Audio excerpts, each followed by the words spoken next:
കൃഷ്ണ ഗുരുവായൂരപ്പാ ശരണം.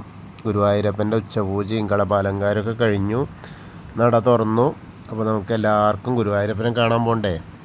എല്ലാവരും വരൂ കേട്ടോ. ഗുരുവായൂരപ്പൻ്റെ ചതുർബാഹുവായ വിഗ്രഹത്തിൽ ഭഗവാൻ ഇന്ന് ഏത് രൂപത്തിലാണ് നിൽക്കുന്നതെന്ന് അറിയില്ല, നമുക്ക് പോയി നോക്കാം.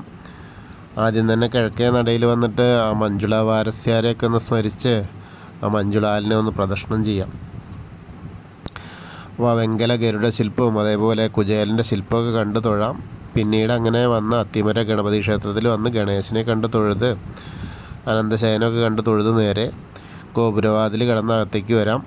അതിനകത്തേക്ക് വരുമ്പോൾ കൊടിമരവും അതേപോലെ വലിയ ബലിക്കല്ലും ഗജരാജൻ കേശവൻ്റെ 2 കൊമ്പുകളും നടുക്കുള്ള ലക്ഷ്മി ദേവിയൊക്കെ കണ്ട് തൊഴുത് നേരെ നമ്മൾ വാതിൽപ്പടി കയറുകയാണ്.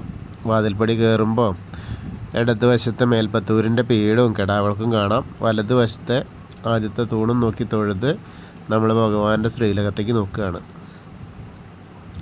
ശ്രീലകത്തേക്ക് ഇങ്ങനെ നോക്കുമ്പോൾ വളരെ വളരെ മനോഹരമായ കാഴ്ച. ഉണ്ണിയുടെ കാൽപാദങ്ങൾ കാണാണ്ട്, കാൽത്തളകൾ അണിഞ്ഞിട്ടുണ്ട്, പട്ടുകോണ കൊടുത്തിട്ടുണ്ട്. ചെറിയൊരു ഉണ്ണി കേട്ടോ, ഒരു കുഞ്ഞികൃഷ്ണൻ. അങ്ങനെ അരയിൽ അരമണി കിങ്ങിണിയൊക്കെ കാണാണ്ട് അങ്ങനെ മുകളിലേക്ക് നോക്കിയാൽ മാറത്തൊരു വളയം പോലത്തെ മാല, ഒരു പതക്കം പോലത്തെ മാല, അതേപോലെ കൈവളകൾ കാണാണ്ട്, തോൾവളകൾ അണിഞ്ഞിട്ടുണ്ട്. വലത്തെ കയ്യിൽ ഒരു വെണ്ണോർലയും ഇടത്തെ കയ്യിൽ പൊന്നോടക്കോളിലും പിടിച്ചിട്ടുണ്ട്. അതേപോലെ തന്നെ മുകളിലേക്ക് നോക്കിക്കഴിഞ്ഞാൽ ചുണ്ടത്ത് നല്ല പുഞ്ചിരി, ചെറിയ ഉണ്ണിയുടെ ഒരു പുഞ്ചിരി കാണാൻ എന്ത് രസമാണ്, നോക്കൂ. അങ്ങനെ സ്വർണത്തിൻ്റെ കിരീടം വെച്ചിട്ടുണ്ട്. അതേപോലെ കാതിൽ ചെവിപ്പൂക്കൾ വെച്ചിട്ടുണ്ട്. തിരുനെറ്റിയിൽ ഗോപീതിലകം വെച്ചിട്ടുണ്ട്. അങ്ങനെ മുകളിലേക്ക് നോക്കിയാൽ 2 തിരുമുടിമാല ഉണ്ട്, വെളുത്ത പൂവും തുളസിയും തെച്ചിയായിട്ടുള്ളത്. അതേപോലെ തന്നെ പിന്നെ 2 ഉണ്ടമാലയും, അതും എങ്ങനെയാണെന്ന് വെച്ചാൽ തെച്ചി, തുളസി, വെളുത്ത പൂവ് അങ്ങനെ തന്നെ കൂട്ടിയിട്ട് എല്ലാം കൊണ്ടും വളരെ സുന്ദരനായൊരു ഉണ്ണിയായിട്ടാണ് കേട്ടോ. ചെറിയ ഉണ്ണിയാണ്, വാരി എടുക്കാൻ തോന്നും അങ്ങനത്തെ ഉണ്ണി. അപ്പോൾ നമ്മളെല്ലാവരും ഇപ്പോൾ ഭഗവാന്റെ ആ സോപാനപ്പടിയിൽ നിന്ന് ശ്രീലകത്തേക്ക് നോക്കി തൊഴുകയാണ്. എല്ലാവരും നന്നായിട്ട് പ്രാർത്ഥിച്ചോളൂ കേട്ടോ. ആ പ്രാർത്ഥന ഗുരുവായൂരപ്പൻ കേൾക്കും, അപ്പോൾ നമുക്ക് അനുഗ്രഹം കിട്ടും. അങ്ങനെ തൊഴുത് ഇറങ്ങിക്കഴിഞ്ഞാൽ ഇനിയിപ്പോൾ ഇന്നും കൂടിയുള്ള ഈ പ്രാവശ്യത്തെ സോപാനം കാവൽ, അതായത് ഇപ്പോൾ അതും പേര് മാറ്റി സോപാനം വാച്ച്മാൻ, വനിതാ സെക്യൂരിറ്റിക്കാരുടെ ഇനിയിപ്പോൾ നാളെ മുതൽ 1-ാം തീയതി മുതൽ പുതിയ ടീമായിരിക്കും. അപ്പോൾ അതിൻ്റെ ഒരുക്കങ്ങളൊക്കെ നടന്നുകൊണ്ടിരിക്കുകയാണ്. അപ്പോൾ നമുക്ക് എന്തായാലും തൊഴുത് പ്രാർത്ഥിച്ച് സോപാനപ്പടിയിൽ നിന്ന് ഇറങ്ങി അഗ്നികോണിലുള്ള ബലിക്കല്ലിലേക്ക് നോക്കി അത് കഴിഞ്ഞ് അവിടെ തൊഴുത് പിന്നീട് തിടപ്പള്ളിയും അതേപോലെ തന്നെ അല്ലക്കണ്ണനെയൊക്കെ കണ്ട് തൊഴുത് സപ്തമാതാക്കളെയും കണ്ട് തൊഴാം.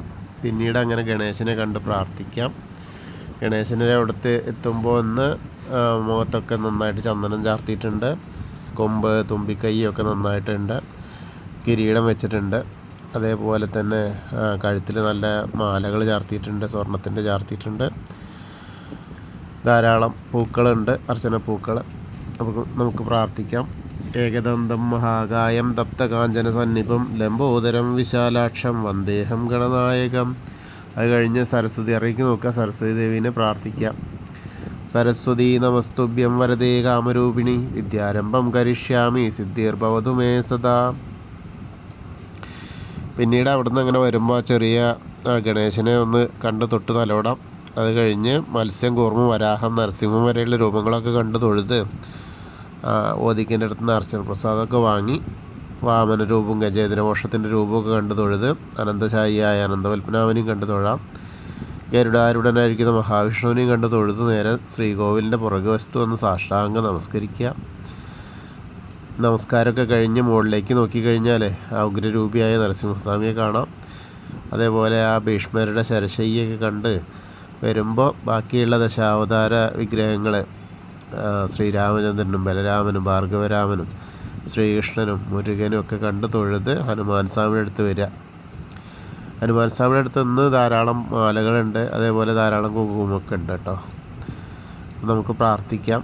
ത്വമസ്മിൻ കാര്യനിര്യാഗേ പ്രമാണം ഹരിസത്തമ ഹനുമാൻ യജ്ഞമാസ്തായ ദുഃഖക്ഷയകരോ ഭവ മനോജവം മാരുതതുല്യവേഗം ജിതേന്ദ്രിയം ബുദ്ധിമതാം വരിഷ്ടം വാദാത്മജം വാനരയൂഥമുഖ്യം ശ്രീരാമദൂതം ശിരസാ നമാമി. ബുദ്ധിർബലം യശോധൈര്യം നിർഭയത്വം അരോഗത അജാഡ്യം വാക്പടുത്തം ഹനുമസ്മരണാത് ഭവേത്.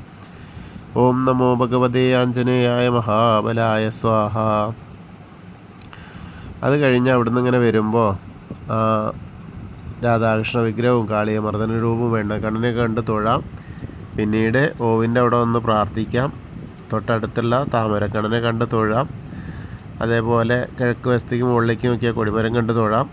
പിന്നെ ഭഗവാന്റെ നൃത്ത അറയും ആ കിടാവിളക്കും മണിക്കിണറൊക്കെ കണ്ട് തൊഴുത് അടുത്ത അറയിലേക്ക് എത്തിയാൽ കുറൂരമ്മി നാരദരെയും മേൽപ്പത്തൂരിനെയും വസുദേവരെയൊക്കെ ഇങ്ങനെ കണ്ട് തൊഴുത് അങ്ങനെ വടക്കേ നടയിൽ കൂടെ പുറത്ത് വന്ന് പ്രസാദ കൗണ്ടറിൻ്റെ അവിടെ നിന്ന് ചന്ദനവും തീർത്തും വാങ്ങാം. അതിനുശേഷം എടത്തരികത്തുകാവിൽ ഭഗവതിയെ കാണാനായിട്ട് പോവാം. അമ്മയെ കണ്ട് തൊഴുത് പ്രാർത്ഥിക്കാം. നല്ല രസമായിട്ടുണ്ട് കേട്ടോ. മുഖമൊക്കെ നന്നായിട്ട് ചാർത്തിയിട്ടുണ്ട്. ശരിക്ക് തലയിലൊക്കെ ആ മുടി പോലെ തന്നെ കാണിക്കുന്നുണ്ട്. അതേമാതിരി കളവൊക്കെ നന്നായിട്ട് ചാർത്തിയിട്ടുണ്ട്. നല്ലൊരു പട്ട് ഞൊറിഞ്ഞുകൊടുത്തിട്ടുണ്ട്. ധാരാളം ആടയാഭരണങ്ങളൊക്കെ എല്ലാം അണിഞ്ഞ് അതിസുന്ദരിയായിട്ട് തന്നെയാണ് അമ്മ ഇരിക്കുന്നത്. അപ്പോൾ അമ്മയെ കണ്ട് പ്രാർത്ഥിക്കാം. സർവമംഗളമാംഗല്യേ ശിവേ സർവാർത്ഥസാധികേ ശരണ്യേ ത്രയംബകേ ഗൗരി നാരായണി നമോസ്തുതേ. അമ്മയെ കണ്ട് തൊഴുത് വരുമ്പോൾ കോർണറിലെത്തിയാൽ വടക്ക് പടിഞ്ഞാറ് ഭാഗത്തേക്ക് നോക്കി തിരിഞ്ഞ് നിന്ന് മമ്മിയൂരപ്പനെ മനസ്സിൽ വിചാരിച്ച് മമ്മിയൂർ പോകുന്നതായിട്ട് സങ്കല്പിച്ച് നമശിവായ നമശിവായ നമശിവായ എന്നുള്ള പഞ്ചാക്ഷരി മന്ത്രം ജപിക്കുക. അപ്പോൾ നമ്മൾ മമ്മിയൂർ പോയിട്ട് ദർശനം കിട്ടിയ പോലെയാവും. അതിനുശേഷം നമ്മൾ ആ കൊടിമരത്തിൻ്റെ അവിടെ വന്ന് വീണ്ടും ഭഗവാന്റെ ശ്രീലകത്തേക്ക് നോക്കിയിട്ട് ആ ചെറിയ ഉണ്ണിക്കണ്ണനെ വെണ്ണയും ഓടക്കോളിലുമായിട്ട് പിടിച്ച് നിൽക്കുന്ന ഉണ്ണിക്കണ്ണനെ കണ്ട് തൊഴുത് നമസ്കരിക്കുക.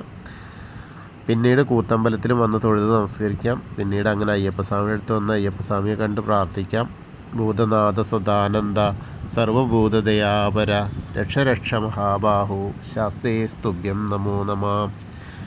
അവിടെ തൊഴുത് കഴിഞ്ഞിട്ട് വീണ്ടും അങ്ങനെ പടിഞ്ഞാറ് നടയിലുള്ള ദീപസ്തംഭത്തിൻ്റെ മുകളിലുള്ള വേണുഗോപാലിനെയും കൊടിമരത്തിൻ്റെ മുകളിലുള്ള ഗരുഡധ്വജനെയും കണ്ട് തൊഴുത് നേരെ പടിഞ്ഞാറ് നടയിൽ കൂടെ പുറത്തു വന്ന് രുദ്രതീർത്ഥക്കുളത്തെ പ്രദക്ഷിണം ചെയ്യുമ്പോൾ നടുക്കിലേക്ക് നോക്കിയാൽ കാളിയമർദ്ദന രൂപിയെ കണ്ട് തൊഴാം.